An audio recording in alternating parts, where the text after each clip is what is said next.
My name is Moira Abismo. I am Abigail from BS82A, and here is my video speech about carbohydrates and proteins. So, carbohydrates or protein are both crucial in living things and agricultural aspects, a key role in food security, structural framework in plants, environmental health, economic resilience, and energy source. Understanding the role of these two is vital to know for us an agricultural student, for what their purpose, uses, contribution, and etc. that help us to be more efficient in agricultural farming.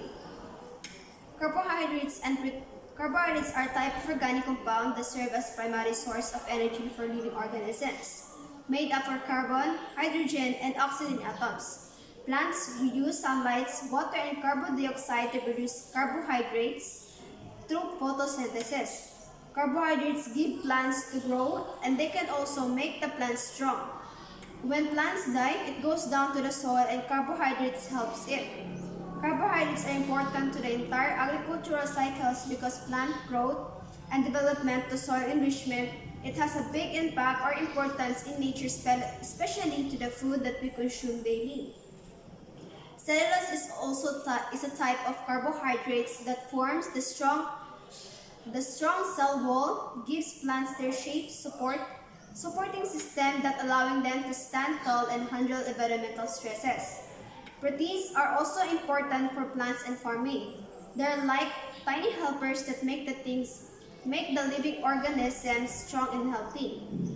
Proteins are made up of amino acids. They act as enzymes that speeding up sort of energy necessary jobs. Photosynthesis is the process by which plants use sunlight, carbon dioxide, and water to create sugar for energy, which the plant grows in making food.